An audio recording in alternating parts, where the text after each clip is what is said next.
अस्सलाम वालेकुम जी, मैं हूं मोहम्मद अब्बास और ये हैं फजल जान, मशहूर मरूफ शख्सियत मेरे दोस्त। आज हम मछली के शिकार पे जा रहे हैं। हमारे मोबाइल का जो कैमरा है वो इतना ख़ास नहीं है, इसलिए हम रास्ते की वीडियो नहीं बनाएंगे। आज हम सिर्फ स्नैपशॉट लेंगे, तस्वीरें लेंगे। तो आए जी, चलते हैं मछली पकड़ने। फजल जान खडेर मयान बनीसू उसका ना हाउ का ना खडेर मयान बनीसू ये कह रहे हैं जी मछलियाँ खूब पकड़ेंगे हम। अब चलते हैं जी, आएंगे।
ਕੀ ਕਰਦੇ ਹੋ ਬੇ? ਭਾਜੀ ਮੈਂ ਪਕੌੜੇ ਨਹੀਂ ਕੱਢਦਾ ਪਿਆ, ਮੈਂ ਗੰਡੋਏ ਲੱਭਣਾ ਪਿਆ। ਇਹ ਕੀ ਕਰਨ ਗੰਡੋਏ? ਜਣ ਮੱਛੀਆਂ ਫੜਨ ਨੂੰ ਦਿਲ ਕਰਦਾ ਪਿਆ ਅੱਛਾ, ਤੇ ਮੱਛੀ ਦੇ ਮੁੱਲ ਵੀ ਮਿਲ ਜਾਂਦੀ ਹੈ, ਪਰ ਜਰਾ ਆਪ ਫੜਨ ਦਾ ਕੋਈ ਆਪਣਾ ਹੀ ਸਵਾਦ ਹੈ। ਤੇ ਤੁਸੀਂ ਮੇਰੀ ਵੀਡੀਓ ਬਣਾਉਣ ਡਿਆ, ਕੀ ਕਰੋਗੇ? ਇਹ ਸਰ ਨੈਟ ਤੇ ਜਾਣਨੀ ਹੈ। ਮੈਨੂੰ ਦੇ दो, मैं आप ही जान ला। अस्सलाम वालेकुम जी, हम पहुंच चुके हैं जहां मछली पकड़नी है, अब शुरू करने लगे हैं। आप भी देखें जी। ਫਿਰ ਉਹਨੇ ਵਿੱਚੋਂ ਚੁਣੇ ਗਏ ਸਨ ਕੰਪਿਊਟਰਾਈਜ਼ ਠੀਕ ਹੈ, ਤੇ ਉਹ 16 ਘਰਾਂ ਚੋਂ ਤੁਹਾਡੇ ਵੀ 2 ਘਰ ਨੇ। ਭਾਈ ਦਾ ਨਾਮ ਉੱਪਰ ਤੇ ਘਰ ਭਾਈ ਇੱਧਰ ਕਿਰਾਏ ਤੇ ਆਇਆ ਜਿਹੜਾ ਦੇਖੀਏ ਆ ਪਹਿਲਾਂ ਉਹ ਫਿਰ ਉਹ ਜਿਹੜਾ ਜਿੰਦੀ ਹੋਈ ਫਿਰ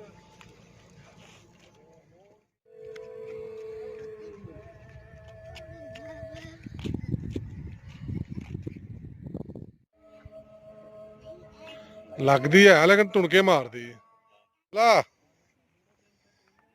माँ अंदनी वर्ष होता पोरी वो कौन है? नाराज होए ने सारा खपा शुवी दी ਲਓ ਜੀ ਇਹ ਫਜ਼ਲ ਜਾਨ ਬੈਠਾ ਜੀ ਮੱਛੀ ਫੜ ਰਿਹਾ ਇਹ ਗਰੀਬ ਮੇਰੇ ਨਾਲ ਆ ਗਿਆ ਅੱਜ ਕੀ ਮਹਿਸੂਸ ਕਰ ਰਹੇ ਹੋ ਖਾਨ ਜੀ ਮੈਂ ਕਹਿੰਦਾ ਬੜਾ ਮਜ਼ਾ ਆ ਰਿਹਾ ਹੈ। ਜਿਹੜੇ ਮੇਰੇ ਯਾਰ ਦੋਸਤ ਨੇ ਉਹਨਾਂ ਨੂੰ ਵੀ ਚਾਹੀਦਾ ਇੱਥੇ ਆਉਂਦੇ। ਅੱਛਾ ਹਾਂਜੀ ਚਲੋ ਠੀਕ ਹੈ ਚਾਚਾ ਜੀ ਕੀ ਫੜ ਲਿਆ? ਕੱਖ ਨਹੀਂ ਫੜਿਆ ਭਰਾਵਾ ਬੜੀਆਂ ਹੀ ਸਿਆਣੀਆਂ ਮੱਛੀਆਂ ਨੇ ਗੰਡੋਏ ਖਾਈ ਜਾਂਦੀਆਂ ਨੇ ਰੋਟੀ ਖਾਈ ਜਾਂਦੀਆਂ ਨੇ ਆ ਇੱਕ ਆ ਫੜੀ ਆ ਇਹ ਵਿੱਚ ਸੁੱਟ ਦੇਣੀ ਸੀ ਆਹ ਇਹ ਤਦ ਨਹੀਂ ਛੱਟੀ ਇਹ ਸਾਨੂੰ ਜਾ ਕੇ ਫਿਰ ਤੰਗ ਕਰੇਗੀ ਤੇ ਇੱਕ ਆ ਫੜੀ ਏ ਵਾਹ ਜੀ ਵਾਹ।